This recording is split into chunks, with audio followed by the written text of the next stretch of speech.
Hey, Mr. Pond Boss, tell me what to do to make all my Lunker Lake dreams come true. Hello, everybody. Bob Lusk, the Pond Boss, coming at you live for the first time in a month. Kind of forgot about last week, which I didn't mean to. It just kind of happened, you know. So the deal there was I had gotten a call from my son, Jonathan. He said, "Hey, Dad, I really hate to do this, but can you help out?" And I said, "What you got going, buddy?" He says, "Well, I need to go down to a ranch and manage a hunt, and I don't have anybody to babysit. So can you come hang out with my 3 kids?" He did that last Tuesday. So I looked at my wife. She said, "Yeah, you got to go do that." So I loaded up, hooked it down to Running River Ranch down there near Brenham, Texas, and hung out with the Rugrats, and I learned more about Dino Dana than I've ever wanted to know. And I got to spend time with a 7-year-old and a 5-year-old and a 16-month-old for a full day. So it was really fun. But I missed you guys, and I actually completely forgot about going live last Wednesday. So let's go today. So you guys pop in here. Looks like we got a few folks already on. Glad to see you guys. Looks like Mike Cottrell's up. Todd Austin, John Funk. Good to see you, buddy. Hope you survived that great big freeze. We did. You know, it's kind of a pain in the neck, but you know what? We go through that. Looks like Tyler Markley, the neighborhood pond thawed out. Still no fish biting. That's gonna be pretty typical. Yep. So anyway, I thought I'd spend an hour and let's just talk about things you guys want to talk about. Looks like I see Jason Nepstad as well. Jason, I got a topic for you. I was thinking about you a while ago. I got a couple of questions. I'm gonna pull up from the mailbag here and read one. We got James Collin from El Dorado Springs, Missouri, with a 3-acre pond. He said, "Should I plant anything in preparation for stocking fish like water lilies, eelgrass, pickerel weed, any of that kind of stuff?" My answer to that, and you know what, Jason? You might want to pop in on this one and talk about it because you've been there, done that. I know you planted eelgrass. I know that you've planted some other stuff. My advice to people almost every single time is to give nature a chance to do what nature does. So once the pond fills up, I promise you there's a seed bank. Everywhere I go, I can't think of a spot I've ever been where there was not a seed bank. And it's almost like a miracle. I mean, how do those seeds get there and how long have they been there? Well, I don't know, but here's what I do know. When I've seen a new pond built and there's any topsoil with it, it doesn't take long before there's one of the native plants starting to grow. Whether it's American pondweed, bushy pondweed, you know, any kind of the different, sometimes even some of the plants we don't really want, like coontail, things like that. So, my advice has always been allow nature time to see what nature will do. But I am certainly not opposed to planting some plants and getting them established if you can. So what plants need, they got to have food, they got to have the right kind of soil, and the right temperature to grow. If you got those 3 things coming together, plants are going to grow. So I love eelgrass. I think eelgrass is a great choice. American pondweed is one of my absolute favorites. If you've got areas that are fairly shallow in that pond, plant some bog plants. Plant some Louisiana irises, pickerel weed, arrowhead, plants like that. Look up bog plants that are native to your part of the country and plant some of those. I got another email question. You guys, you guys bring your questions to me. Now, you guys know how to play the game here. When hey, there's Wayne and Josie. Good to see you guys. Chris Ketchum checking in from over around Bells, Texas. There's Kenny Sanderson from up around Kansas. Michael Gray, Nashville, Tennessee.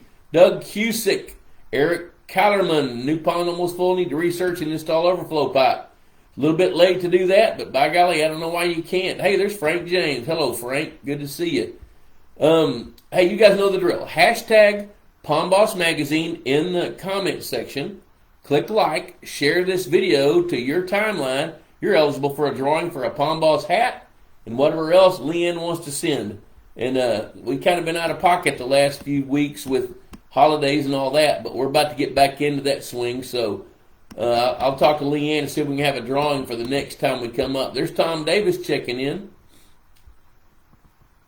Doug's going to go fill a couple of deer tags. Yeah, I get that. We've got a little bit of meat in our freezer too, but I hadn't been able to go out and harvest it myself. But I'm kind of ready for that. Getting late in the season, but down here where we are, the rut is over. The bucks are starting to hang out with each other again. Not seeing as many doe running across the highway getting hit.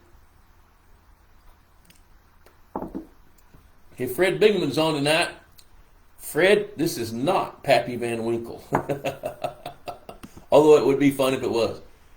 Tyler is near Doug Cusick we got like 3 or 4 people from Kansas tonight. Hey, there's Danny Mack. Look at there, we got Gary Elborn, Baton Rouge, Mike Dyer. Good to see you guys. We got a good crowd check-in tonight. That's encouraging. Love it, love it, love it. You guys bring me some questions. I'm going to read some questions. Let me see what we got here. Look at there. There's Drew Bachman. Good to see Drew. Hey, buddy. So, on my little phone here, I did a little screenshot. Here's one from Alexander Cohen. He came up and asked this question. My 100-acre private lake has never stocked golden shiners. I think this is maybe a neighborhood lake. It's never stocked golden shiners, yet I caught a 7-8-inch one the other day. How likely is it that there is a nice population in the lake? I'm in central Alabama. Lastly, I'd love to hear your thoughts on how a 100-acre lake that was stocked by a foolish young boy, teenager, 25 years ago, must be him.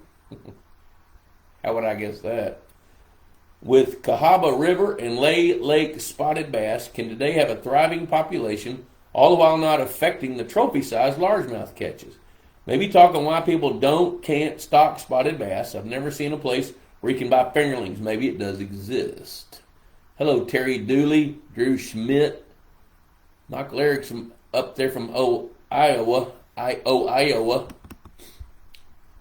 So, Alexander, I see you're checking in. Here's your answer. The golden shiners probably came from bucket biology. If somebody went fishing on the lake and bought a couple dozen shiners and had some left over, pour them in the lake, there they are. And so 7, 8 inches is a big one. That's about as big as they get. But what are the odds of them creating a population? Odds are probably pretty good. Especially, now here's one thing I always preach. As goes the habitat, so goes what lives in it. And this is going to be kind of a segue to talk about the spotted bass and your Cahaba River bass. So the way that works is, as long as you have got happy water and the right kind of habitat to support those species of fish, they're likely to thrive there. So the Cahaba bass and the now one thing about it is largemouth, our typical largemouth bass tend to dominate all the other strains of largemouth bass, like spotted bass. Spotted bass, they don't get very big. They really prefer moving water more than they do still water. Their habitats are slightly different than our traditional largemouth bass that fish hatcheries grow. And so odds are that the largemouth bass are going to outcompete all the other substrains of largemouth bass. So northern strains of largemouth, Florida strains of largemouth are going to outcompete those different strains of largemouth bass. I know that may be a little bit complicated. I think my nose is itching. Somebody must be coming over. I'll pick my nose on my own podcast. So it doesn't affect the trophy largemouth. I tell you what, when a bass finally gets to be about 3 pounds, I don't care what the strain is, that bass is going to be the king of that county. It's going to be the ones that thrive because they can eat all the smaller fish. Now keep in mind that big fish prefer big meals, especially largemouth bass. So once a bass hits 3 or 4 pounds, it's going to dial in on and feed on bass that are 10 to 12 inches long, which are the typical sizes of lakes that weren't stocked properly in the beginning. Looky there, Mark Williams, there it is. He knew. We were texting back and forth just before that. I knew it had to be Mark. I just didn't think about it.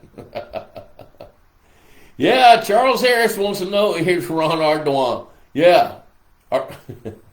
Ardoin. Boudin. Ardoin. Ron Ardoin. Charles Harris. Do you understand? If he's watching, tell him that I'm having some Pappy Van Winkle. Wink, wink, wink. I'm really not, but he'll just start giggling if he hears that because I know what he's drinking. He's drinking red wine. Tell old Charles Harris to say, I just tell him I said hello, and we got to hang out some more. And Brett's rolling his eyes. That's pretty funny right there. Randy Parsons, hello, buddy. Let's see here. Okay, so now I'm going to go back to Alexander's question and kind of wrap that up, and then we'll tackle some of these other things that are coming across the pipe. Let me see here. Maybe talk on why people can't stock spotted bass. Okay, here's the reason people don't stock spotted bass. It's real simple. They don't get very big.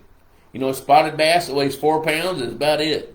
You know, even though they're aggressive and they're fun to catch, and since they don't grow very big, that's part of the reason the fish hatcheries don't grow them. Private fish hatcheries, I have not come across a private hatchery yet that grows spotted bass or any of the other substrains. They're either going to grow Florida strain bass or northern strain largemouth bass that can be stocked across the nation.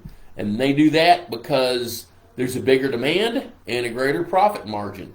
You know, I would expect that there may be some federal hatcheries or even maybe a few state hatcheries that will dedicate a little bit of water to growing some of the fish like that. But typically, spotted bass, where they thrive, will do so well that they'll take over that fishery. So there's not a great big demand for spotted bass or any of the other substrains that live in different specialized watersheds, especially in the southeast. So there you go. There's your answer on that. So now let's tackle some of this other stuff here. Let me see what we got going on here. I'm going to scroll down, take a look at this. Okay, I'm seeing here. Danny Mack's still doing some pretty darn cool stuff down in San Antonio. Danny, you ought to post some of that stuff here. You get pretty cerebral about this fish stuff. Doug Cusick's going to figure out if the ice is off. Okay, Tyler turned off aeration during this nasty freeze we had. Turned it back on during the daytime with the temperatures are 40 degrees. Lots of pond weeds. My recommendation is to turn the aeration system off at 55 and turn it back on at 55. At 40 degrees plus, you're okay because that's about as dense as your water is going to get. But the thing is, your water is already autonomous from the top down until the temperature drops below 40. So it's irrelevant for the aeration system to be on below 55 degrees, especially when the temperature is below 40 degrees. It's important to have it off below 40 degrees. But what I'm going to tell you is from 40 to 55, it's not relevant. All right, let's see here. Bob will give you better info on that than I could since I don't have a system in mind. Okay. We're talking about the aeration system there. You can pick your nose and pick your friends, but you can't wipe your friends under the table. That's pretty good. Pretty funny, Kenny. My nose is still itching, dude. I'm glad you're not here to pick it. All right, let's see here. Let me check and see what's going on here. Ron says, we'll have you back up here soon. Okay, that'll be fun. Once you guys kind of get things circled around the fire and you know where the dirt's going to come from and go to, well, holler at me. Frank James, what causes pond plants to die back in the winter? Is it mostly diminished sunshine or cold or both? It's really both. Because what happens is, let's just take cattails, for example. In August, after they've topped out and produced their catkins, woo, big word, they're little knobs at the top that you can buy in the dadgum Hobby Lobby places and stuff. Once they produce their seed heads, their catkins, then they're through for the year. And at that point, they begin to go dormant. But they don't really disappear until it gets cold enough to freeze them out. So plants die back in winter for several reasons. One is they've gone through their life cycle. They've done everything they need to do. And as the days get shorter, they don't have enough sunlight and the temperature drops. They can't produce the energy that they need to be able to make the plants actively grow. So when the plant loses its motive to grow, doesn't have the vehicle to grow, and the days are getting shorter, the plants begin to go dormant. And then once they freeze and those tissues get frozen, it kills the cells and they die back. Now, underwater it may happen a little differently because plants underwater, when the water temperature gets down into the 40s, the majority of the plants either go dormant or they die back. You know, and now there's a bunch of plants that where a percentage of them will die, but there'll be a percentage that falls to the bottom and just lays there waiting for the sun to start warming the water up next spring, where they'll spring back to life. So plants, the way they compensate for diminishing in the wintertime is to be able to reproduce and start to grow again in the spring, and they do that really three ways. One is through their root structure, like a potato. Somebody help me out. There's a term, rhizomes. Hey, I was quick on that one, quicker than normal. Rhizomes is one way. Seeds are another way that plants reproduce. And by fragmentation are the way some other plants, like coontail, milfoil, those plants like that reproduce through fragmentation. And so they go dormant in the wintertime, but boy, when that water temperature hits their window, here they go. They're going to start growing. Hit me with some questions, boys and girls. You know what? Let me scroll back up here and make sure I didn't miss anything. Love that guest appearance. Oh, yeah, okay. You know what? Let's talk about that in a minute. I see where Drew Schmidt was talking about my guest appearance. This is on, matter of fact, I did want to promote that a little bit. If you'll scroll down after the show onto the Pond Boss Facebook page, you'll see a link where Dr. Wes Neal, who writes for Pond Boss, has started a podcast of his own, and I'm one of his guests on that, and we talked about designing and building ponds and lakes. So it was about an hour long, something like that. So that was a pretty good episode there. Hey, Wayne and Josie, one thing I was wondering about you guys, how low did your pond get in the drought? And haven't heard much from you. I need to give you guys a call, but I never think about it when I'm around my phone, so I need to do that. But I would like to kind of hear from you about what happened with your pond over the summer drought. So here's Mark Dyer asking, is it advisable to introduce threadfin shad as additional forage source? And if so, is there geographical location limitations? What cons are there? Yes, there are geographical limitations. Here's the way I see threadfin shad. Threadfin shad are an outstanding. They're an outstanding way to diversify the food chain, especially in largemouth bass ponds. Now, threadfin shad, their primary function is to feed 10 to 14 inch largemouth bass to get those fish over the hump, to get larger. Our goals, especially if we're trying to grow trophy largemouth bass, is to get as many bass above 17 and a half inches as possible.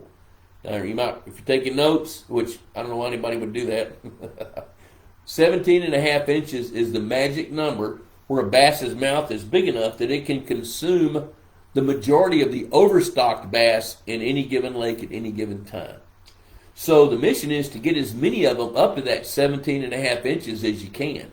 So part of the ways to do that is with threadfin shad. Now, threadfin shad thrive in southern waters, but when the temperature hits 42 degrees, they're going to die.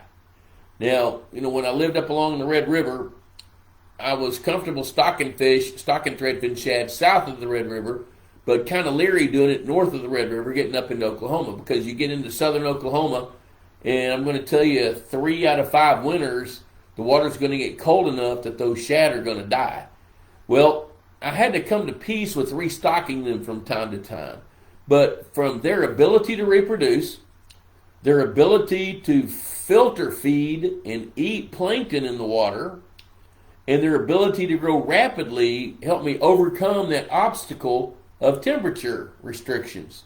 So I'm a pretty big fan of threadfin shad. The hard part is trying to access some. The availability is skittish sometimes. And even to this day, I don't know a single fish farmer except American Sportfish Hatchery in Alabama, maybe a couple more in Alabama, that raise threadfin shad on a fish farm on purpose. So I'm getting a text, which doesn't matter. So stocking threadfin shad is is a good idea. I do have some water. Stocking threadfin shad is a good idea, knowing that they're going to die at 42 degrees and that they're going to feed your medium-sized bass, which is a good thing. Now, sometimes the cost may be prohibitive because For most shad suppliers to bring shad, you're going to spend $2,000 plus mileage, unless you can split, unless you can split a load between 2 or 3 different people. So that's my take on threadfin shad. Oh, good, we got a bunch of stuff coming down. Let's see here. Geographical limitations is like on threadfin shad. I've seen them in the Carolinas, but they don't live in acid water very well. If the water doesn't have some alkalinity and can't produce plankton very well, those threadfins, they just don't do nearly as well. But if you've got water that's fertile and you've got substrate for them to spawn on, which is some kind of stringy vegetation, if you don't have stringy vegetation, you can add straw or coastal Bermuda, or some kind of hay where you break it up, and they'll stick their eggs on that. Eric Kellerman, should I periodically put in fathead minnows for my largemouth bass and bluegill? Absolutely not. Ever. Never. Don't do that. It takes 10 pounds of bait fish for a bass to gain a pound. And if you put fathead minnows into a pond that's an existing fishery, you're going to spend $10 or $12 a pound, and you're not going to get anywhere. They're going to get eaten way too fast, and you're not going to get anything out of that. So it's going to take 100 pounds of fathead minnows at 1,000, 1,200 pounds of bucks to grow 10 pounds of bass. So that's not a very good bang for the buck. Maybe I should add some lemon to this,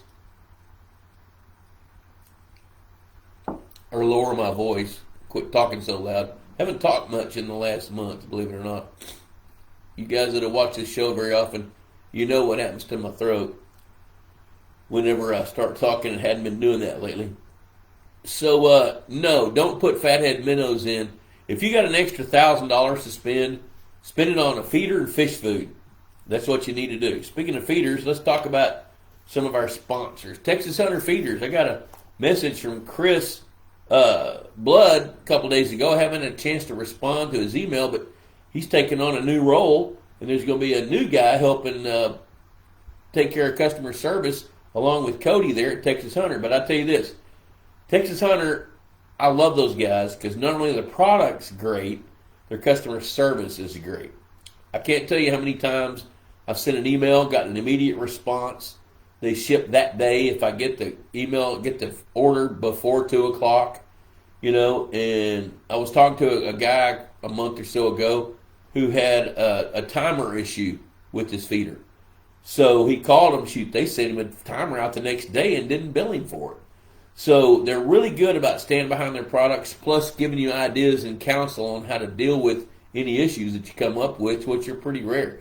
Purina Mills, I need to talk to those guys. I know they're making a few changes there with their different programs. The feed's great. I love the feed.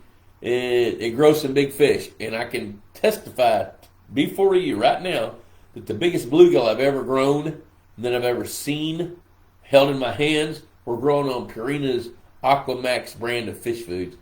I also want to talk about Mossback Fish Attractors, Mossback Fish Habitat. They've been a sponsor of Pond Boss for a long, long time. I just want to give them a little shout out because they're doing some pretty new and creative things, especially with some of the state agencies around the nation, because people are really, really dialing in on the degrading habitat in public lakes, and it's going to be the same with yours. I got a question a couple of days ago, since we moved here to Granbury, where we are now. The question was, is Lake Granbury silting in? Yes, it is. Absolutely silting in. Every single lake that's man-made on the planet is going to silt in. Now, that doesn't mean it's going to fill up. Lake Granbury is now 31, 41, 51, 53 years old. And I don't know how much volume it's lost. It's probably not that much compared to what there is left. But every single man-made lake on the planet is gonna gather silt. So is your pond. A little shout out to Steve Parisi, who is an erosion control specialist. He built a lake up in northeastern Missouri this past year, and that guy put in some silt prevention little reservoirs. I need to get him involved in some of these podcasts. Speaking of which, I need to update you guys. Chico is going to meet me here in about 2 weeks right here, and we're going to sit down and put together a 10 to 12 podcasts, and we're going to put those podcasts out about once a week, probably set them up to launch on Wednesdays, and they're going to be videoed and audio podcasts so you can listen to them. So I'll be using words that you can actually see without being able to see, and so we're going to do 10 to 12 of those.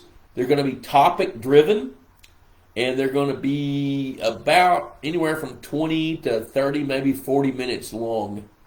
And, I love the Facebook Live because I get to interact with you guys.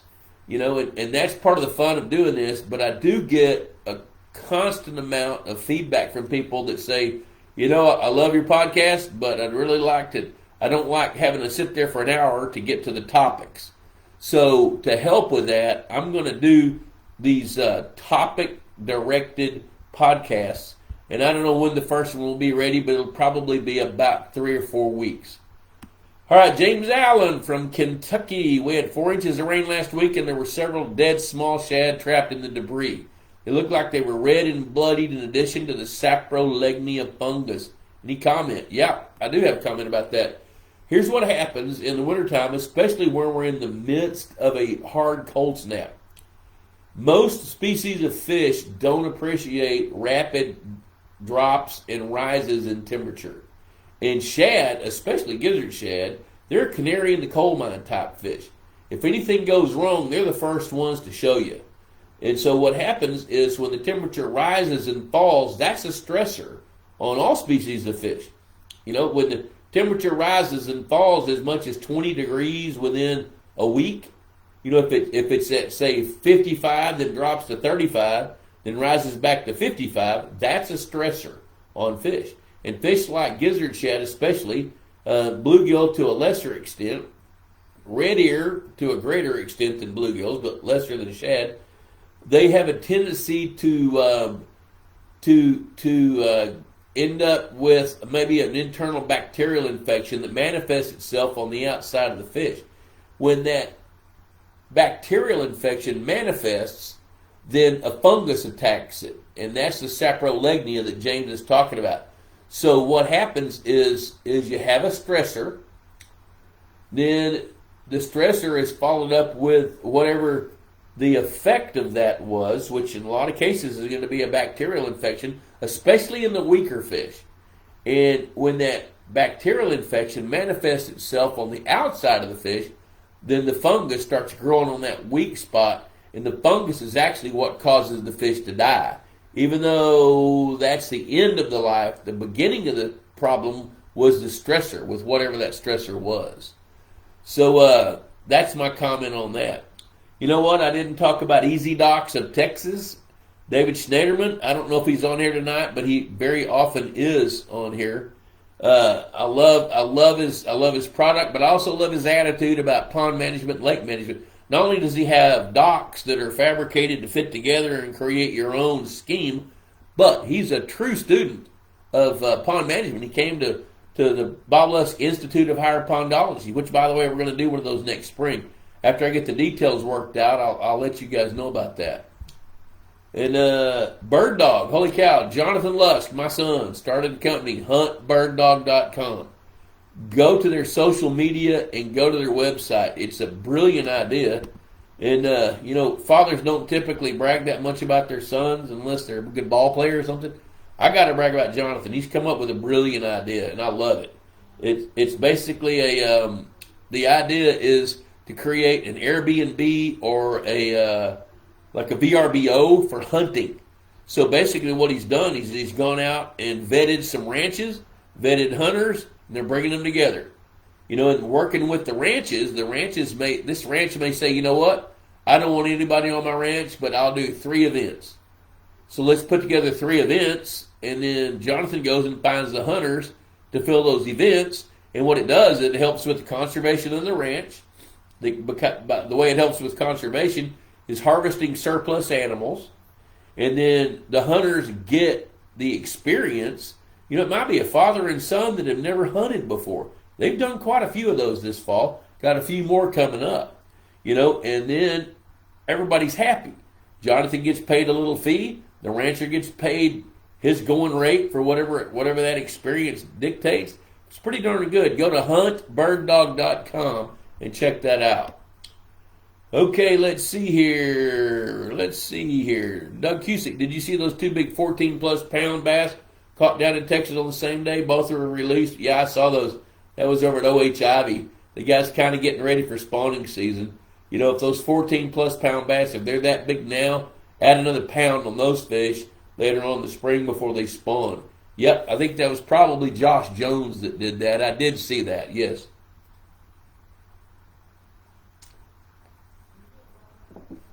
Jeff Wallen, do you like walleye in a 16-foot deep pond in central Illinois?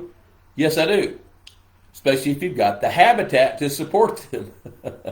Walleye love to feed at night, although they'll feed during the daytime. They got these gigantic lenses. As a matter of fact, if you go out at night and they're feeding up in shallow water and you've got a Q-beam light, you can actually see their eyes. I've done that several times. It's pretty cool. Kenny Sanderson can tell you about that. That guy is an expert when it comes to spawning bluegills. For a 2-acre pond, 2-acre pond's a little bit small for walleye, but that doesn't mean they won't thrive. I've seen walleye thrive in a 3-acre pond in southern Oklahoma near Ardmore. And if they can grow there, then they can grow in a 2-acre pond in central Illinois. The problem with walleye in small waters is you can't grow very many. Now if you've already got fish in there like largemouth bass, which you probably do, I wouldn't stock more than about 30 or 40 walleye, and I'd go ahead and buy the ones that are 7, 8, 9 inches long. Now, the problem is that window's probably closed. I don't know if you can buy them now or if you got to wait till next fall. But 20 per acre is probably enough. 10 per acre may be better. So the thing you got to remember when you're getting ready to add more predator fish into an existing fishery is you don't want to add more mouths if you don't have the food chain to support the existing number of mouths that you've got. So it's oftentimes, before I tell people to stock walleye, reduce some of the numbers of mouths that you're feeding now, which may mean harvesting some bass that you haven't been willing to harvest. And then the walleye will thrive based on their habitat and their food chain, and if you've got areas for them to feed. Ryan Clark, will you talk about small ponds and the effects ice has on the pond and the fish? Should we leave a bubbler running to maintain a hole in the ice? I tell you what, here's the way I see that, Ryan. The way I see that is that I would rather the bubbler not be running in northern tier states to maintain a hole in the ice. Here's why. It's because this time of year, when the pond ice is over, it's insulating the bottom layer of water from those frigid temperatures at the top. Now, even cold water fish don't like water temperatures below about 40 degrees. Water 33 degrees, trout don't like that. It's stressful. Same thing with hybrid stripers, for example, or even a walleye. They don't like water that cold. So I love the benefits of having ice on top of the water as long as you're not subject to winter kill. That would really be the only reason to have a bubbler going, and then I would have that in shallow water just to help minimize the risk of winter kill. Now, if you guys are in areas where winter kill is an issue, you know what I'm talking about. Everybody else don't, so I'm going to talk about that for a minute. When you get a layer of ice on top of the water, you're insulating the remaining part of the pond away from the atmosphere and those frigid temperatures. So what happens then is there's only two ways oxygen gets into water. Raise your hand if you know the answer. Oh, yeah, okay, yeah, well, we do have several guys that know that. Yeah, that's right. Speak louder. Oh, wait, I can't hear any of you. Here's the deal. Photosynthesis from plants and contacting the atmosphere. So bubblers, bottom diffused aeration systems, their job is to move water to the surface to communicate with the atmosphere so they can absorb oxygen into that water and get it down throughout the water column. That's what bubblers do. So if you've had a heavy plankton bloom or there's a lot of decaying aquatic plants, what's going on under the ice, especially with cloudy ice, which most of you have, or if there's snow on top of it, which a lot of you will have in northern tier states, here's the problem. Oxygen is being consumed at a rate. whatever the rate is. Fish are consuming it, plants are consuming it. So as that oxygen gets consumed, it can't be replaced. So if you're subject to that, and that's typically in waters that are going to have ice on them for 2 months plus. So if you're going to have ice on water 2 months plus, then opening the ice with a bubbler could be a good idea. The other downside is when you've got a diffuser going and it opens up a hole, now there's a safety risk. You know, there's been guys that have driven out on weak ice from on a tractor and then fall through the ice. You know, there's animals will fall through the hole and can't get out. So safety is definitely a concern. So you kind of got to mitigate the risk of winter kill compared to the to the way that you want that pond to come out of the winter. So if winter kill is not an issue, turn that bubbler off and then ice fish if the ice is safe. So that's the way I see that. If you leave it on, then you're going to have water temperatures that are below 33 degrees. Of course, if it turns 32, it's going to freeze. Alexander Cohen, our lake manager, stocks them yearly. We're in central Alabama. They make for such exciting... He's either talking about walleye or threadfin shad. Maybe both.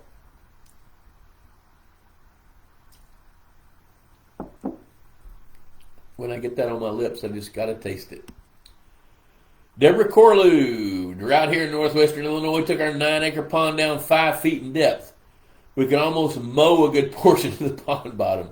We have a good strip of deep water along one side, but a lot of 18-inch or less water with marsh area dried up. What to do to recuperate fish populations and get rid of common carp?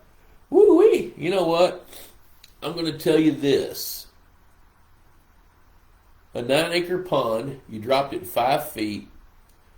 You can mow a good... I'll tell you what, one of the things that you could do to get rid of the common carp would be to electrofish them in the spring.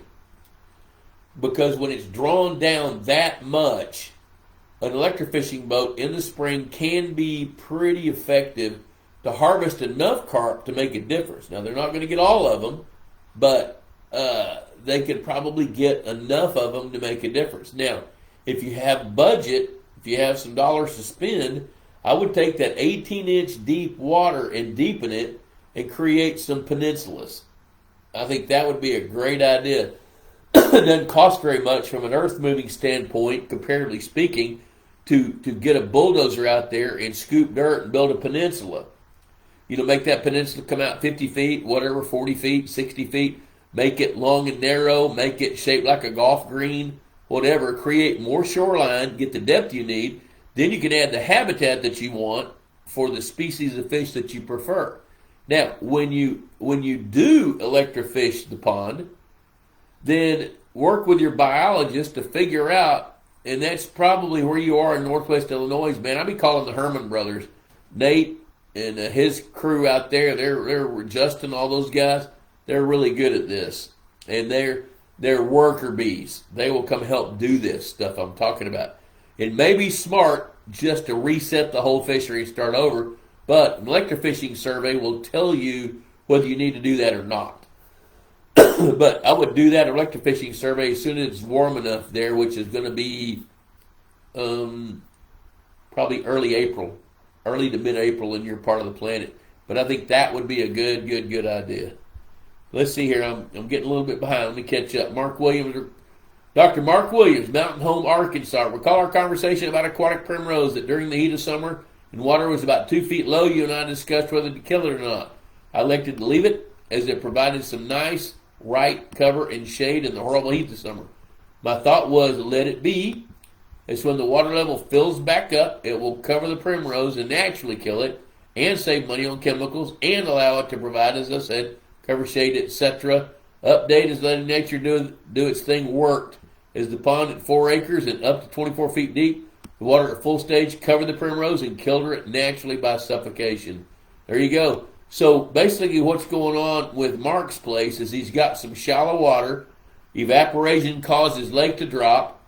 The primrose had grown out 25 or 30 feet, and it was growing in the mud. He couldn't do much with it, didn't want to.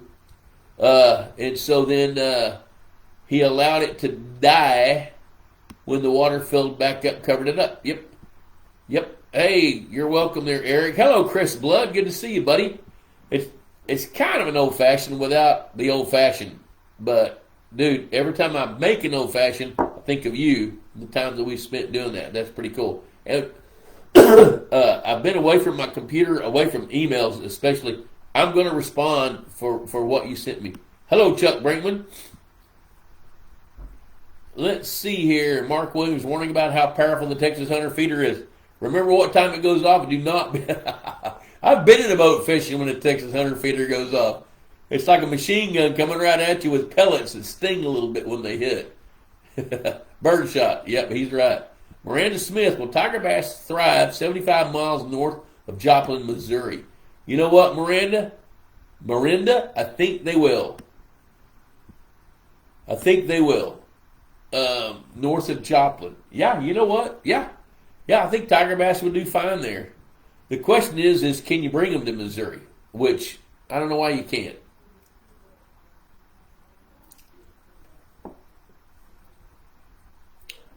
Wayne, we lost all the water and the fish. I was a little bit afraid of that because I didn't know how deep it was. Still no water, awaiting rain to start the restocking process. I'm going to give you a call, Wayne. I know I've got Josie's number. I'm not sure I've got yours, but I will ring you guys because we're about settled in and ready for company over here, and it's time to get together. Okay, so how do gizzard shad spawn? We have those, but rarely see smaller ones. We see lots of large ones, 12 to 17 inches. Any predators that prefer large gizzard shad beside flatheads? Oh my gosh, I have got to spend a few minutes on that, and I got to speed up because I got a bunch of stuff behind it. Mark Dyer, listen to this. Gizzard shad spawn in the spring. They dump their eggs. They're semi-buoyant. They cling to whatever comes by.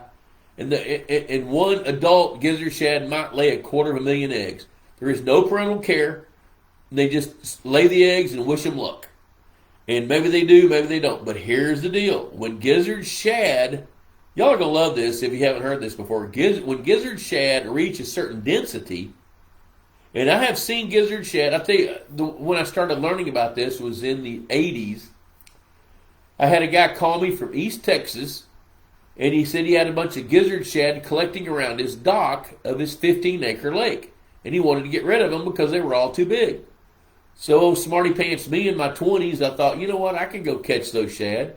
So I took a 200-foot seine, I loaded on a trailer, and the guy called me. I told him to call me when he saw them gathered up around his dock. And I got there, and oh my gosh, I was stunned at how many shad. It looked like you could walk on them. So we loaded the seine in a boat, and we pulled it around the dock. We were able to come all the way around the dock, and then I got out of the water with as much help as I could get from him, and then we started flushing the shad out from under the dock, and I brought my seine around the dock, and we probably caught 40 or 50% of those shad and started pulling the net in. We had 1,200 pounds of gizzard shad that we piled up on his trailer that he had to go bury. Now, he was the guy that started El Chico's Mexican restaurants. So he wanted to take some of those shad and go eat them. I'd never been that hungry. Shad are greasy, fat, slimy, nasty fish. But he ate some of them. He didn't like them. So we ended up taking out 1,200 pounds. Well, about that time is when I started learning about gizzard shad. Once gizzard shad reach a certain density, they start giving off a pheromone that interferes with reproduction. Now, in the lakes I've analyzed, I can't prove this, but I think I'm right. When those gizzard shad start giving off the pheromone that inhibits reproduction of gizzard shad, I think it inhibits the reproduction of other fish like bluegill as well.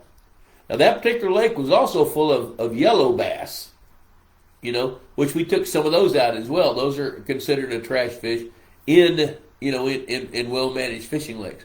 But once we took those gizzard shad out, he started getting reproduction again, and had a whole bunch of little bitty shad that at that point they benefited his fishery.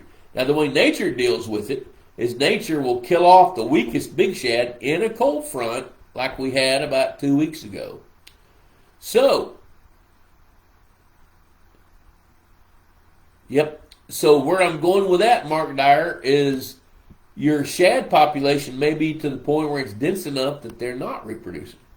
Mike Cottrell, are you going to help Lake Granbury? Are you going to help Lake Granbury become a better fishing lake since you're there now? Such a pretty lake. You know what? I got an idea. I haven't put it together yet, but I'm formulating that idea, and I'll be ready to talk about that once I get it congealed in my brain a little bit better.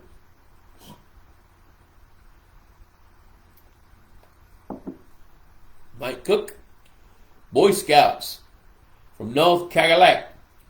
Happy New Year to you, brother. I keep getting folks wanting to bring their Christmas trees and put them in our pond. What are your thoughts? I'm actually okay with that. But here's the way. If you're going to do Christmas trees, I know we're a week later, so if you're going to do Christmas trees, figure out how to bundle them and make them stand up. If you put them in there and lay them down, they're going to be gone within 2 or 3 years. But if you can make them stand up, they're going to last 5 to 7 years.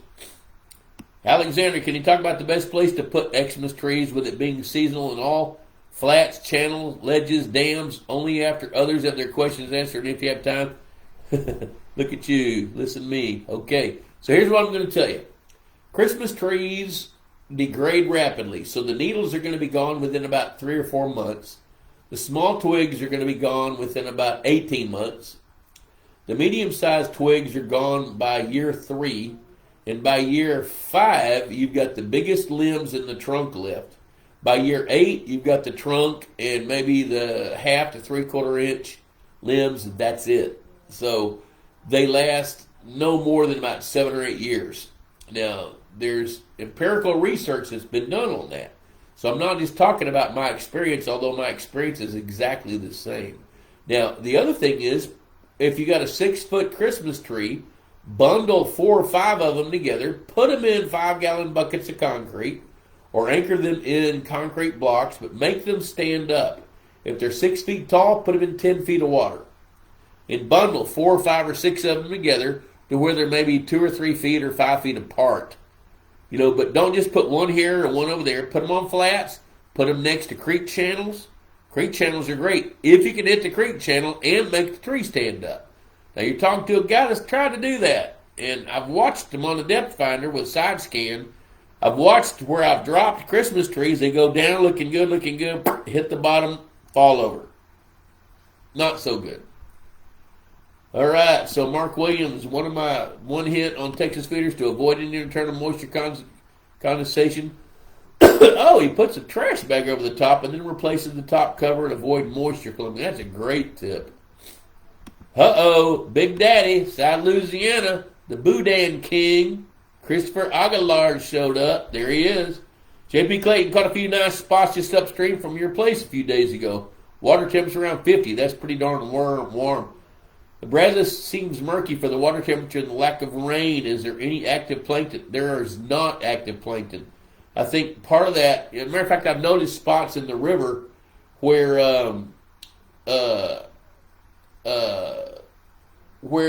parts of the river is muddy, Patrick. And, dude, since you're in town, let's catch up. I'd like to catch up with you and talk. You got my number. Let's talk. There is not any active plankton in these water temperatures. I think the turbidity is coming because the water temperature reached a point to where clay particles could suspend in it because of the density of the water. That's what I think is going on. But like down here where our place is, and you know where we are, our water's clear. Doug Cusick. Oh, by the way, Patrick, my wife is going to be tickled to death to know that you're in town. My walleye and my 2-acre pond were part of my original predator stocking. It was only 2 dozen total on the walleye. Kansas, 10 to 12 feet deep. I'd add a few more. I don't know when you did it, but when you have walleye, it's a wise idea to stock them about every 2 or 3 years to add more for recruitment. Let's see here. Jamie Ivester. Good to see you, Jamie. Welcome. Good Hope, Georgia. I'm approaching year 2 after restocking my 1.5-acre pond. Feed with a Texas Hunter feeder and started using Aquamax 600 this fall for my bluegill, knowing I plan on stocking 159 to 11-inch trout. I went from MVP to 500 to 600. That's a good idea. They were stocked about a month and a half ago. My bluegill are still feeding heavily, and I don't see the trout feeding a lot yet, but they're growing well. I have a good threadfin population. I've noticed a lot of shad getting chased around. Assuming the trout are feeding on them, they're probably feeding on both. They're just going to be passive on your feed. They're going to be passive on your fish food. However, they're also, trout are predators, but the trout, here's the thing, the trout you buy have been raised on fish food. So even though they're innately, instinctively predators, that doesn't mean that they're going to be a predator in your pond because they don't necessarily know how, even though it's an instinct. However, they will eat that fish food, they just may not come to the top to get it. Let's see what Tyler says. Yep, Alexander, yeah, okay, threadfins, gotcha. We just had a kid out playing on the thin ice as the temperatures were warm, and the kid ended up falling through and managed to get out. Yep, well, you know what? That little fart learned a little bit of a lesson right there, and fortunately he got out. And it probably would melt the ice faster, but I'm going to stick with my recommendation that it's irrelevant to run it below 55. Jason, the gizzard shad in our lake have surrounded my dock again this winter. They do that. That's just kind of a natural thing. I love the videos. If you guys haven't seen Jason Nepstad's videos, he's got bass flying out of the water chasing those shad that's hanging out around his dock. Pretty darn cool. Only happens in the winter month. That's right. That's exactly what happened with the guy that owned El Chico's. It was in the winter months. My butt was frozen when I got out in his water because it went over my chest waders. But I was in my 20s, and who cared, right? I didn't. I do now. This only happens in the winter months, and the relative weights of my bass are higher during the winter and the summer, which that's true for all good lakes. Everything I read says bass don't feed as much during the winter, yet I watch a bass feeding frenzy daily all winter. That's because they can, and they have the opportunity to do that. Let's see, Eric Mayo. I've heard the recommendations about natural artificial fish habitat, spacing, shape, and how much habitat to have in your pond. But I'm assuming that standard formula is for growing large bass with abundant bluegill forage base. What if your plan is for large bluegill and not bass? What are the differences in the habitat layout? If your goal is to grow large bluegill and not bass, I'm going to stick with the same habitat plan, but this is where your fish management strategy is altered. Because if you want to grow really big bluegill, your nemesis at that point is bluegill reproduction and recruitment. Well, the way to mitigate bluegill recruitment, lots of baby bluegill, is to have something in there that can eat them. So you let your bass get crowded. So you don't want to completely eliminate bluegill's ability to reproduce because you got to have a junior varsity coming up the pipe. So I love the idea of keeping the same kind of habitat design where you're providing plenty of bluegill spawning beds, a little bit of bass spawning beds, which you're not going to have any control over that. They're going to do that no matter what. But your harvest schedule and your harvest plan is going to help dictate how big your bluegills get. So the more intermediate sized bass you have, they're going to harvest a lot of bluegills. Now here's where it gets a little tricky. The very best big bluegill lakes that I've ever managed each had hatchery ponds where we could grow bluegills, feed them for 6 or 8 months, and then stock them into the lake. And I firmly believe that by doing that, we influence the bass's behavior in which bluegills they eat. Now, here's what I'm saying by that. Is a percentage of bluegills are going to have the genetic propensity, the aggressive nature, the plasticity to adjust to that environment if they get the opportunity to grow big. So when bluegills are spawning in your trophy bluegill lake, all these factors become random. But when you're spawning bluegills in a hatchery pond and you're feeding them, then you're giving those newly hatched bluegills a chance to spread themselves out and the biggest fish grow bigger faster. then when you introduce those into the lake, your odds of growing more bluegills 7, 8, 9, 10 years down the road goes up. I hope you guys got what I was saying, but what I'm saying is this. When you're depending on bluegills to reproduce in the lake and you've got an overcrowded bass population, statistically, those bass are going to eat a substantial number of the best bluegill coming off the beds, the baby bluegills coming off the beds. But if you have a hatchery pond where you can increase the odds of survival of those best and the best bluegills, then you're going to have at least a percentage of those bluegills hitting the lake at a time where they can continue to grow and get big, come to the feeders, etc. So, to keep that from getting real complicated, your odds of growing big bluegill long term go up if you can add bluegills from time to time, whether you buy them or you grow them yourself. But I wouldn't change the habitat a whole lot at all. Let's see what else we got here. Oh, look at there! We got Jessica Frost. We got Madeline and my little running buddy over there, Nick. Hey, Papa, good to see you guys. I guess that was about 10 or 12 minutes. Hope you guys are still watching. Hey, Clean Line Painting, good to see you. Good to see my grandkids watching from Alabama. Giga Maggies. Oh, wait, no. They say Roll Tide. Wait. Is Alabama playing in the national championship? No, but TCU is. They don't get any respect. Christopher Aguilar was in Mountain Spring last week. Mother-in-law said the pond nearly dried out. Yeah, there's no fish left. Well, if it nearly dried out, maybe not. Maybe not. But you know that. Mountain Springs, that's over near Gainesville, Texas, near Lake Ray Roberts. I know right where that is. There's a really good restaurant over there, which I'm sure you know about it. Ryan Clark, will you talk about steps to take to get the pond and fish ready for productive water temperatures? Feeding the bluegill, adding supplemental forage fish for bass. Woo, I'm running out of room here. Adding supplemental forage fish for bass, fertilizing. Okay, so what you do, where Ryan is going there, is when productive water temperatures, I think where he's going is once the water temperature hits about 60, that's when the fish are going to get really, really active. But they really start to feed and move around at 55 degrees. So everything to get the pond and fish ready for productive water temperatures happened in September, October, and November. So if you haven't already done it, to get a jump start on the springtime and start presenting feed when the water temperature is in the low 50s. So depending on where you are, like in Texas, I tell people to get their feeders set up and start pitching feed out the second week of March. Christopher Aguilar caught a near 3-pounder on the first cast and hammered him after that. There you go. Doug Cusick, his riser pipe helps melt a good hole. There you go. Great info for young bucks like myself. Chris Volkers.